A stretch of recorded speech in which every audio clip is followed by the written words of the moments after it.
Mr. Speaker, I rise in opposition to the rule and more broadly to the manner in which the House has dealt with disaster relief funding. This year, our country has experienced some of the worst natural disasters in more than a generation. The cost of Hurricane Irene alone is estimated to be over $1.5 billion, and Tropical Storm Lee's costs are still being tallied.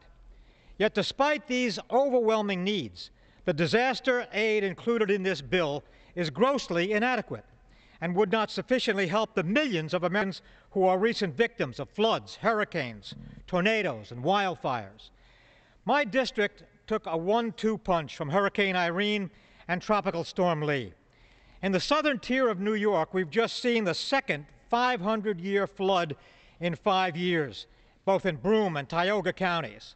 Scores of homes were completely destroyed, and over 100 people who are still living at an emergency shelter in Binghamton, not knowing when they'll be able to return to their homes, if they can return ever at all. Major companies have been shut down because their facilities are flooded.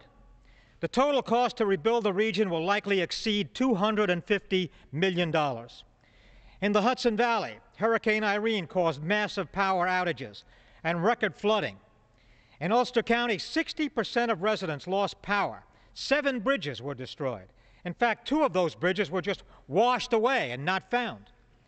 Vegetable farmers in Ulster, Orange, and Sullivan counties suffered devastating losses. And because the crop insurance program remains wholly inadequate for them, these farmers may get no assistance at all. Ulster and Orange counties alone have an estimated $62 million in agricultural losses. Yet this bill does nothing for these farmers.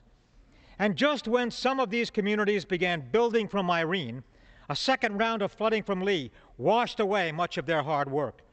Now they need to start the recovery work again.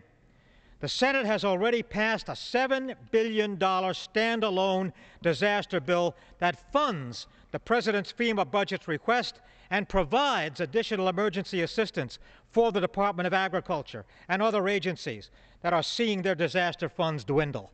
This is absolutely necessary. This bill that we are dealing with here today is a half job.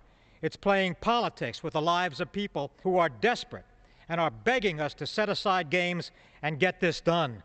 Let's put an end to it now so that we can take up the Senate's bill, so that we can adequately deal with this problem and solve the problems for all of these people in so many ways. Gentleman's time is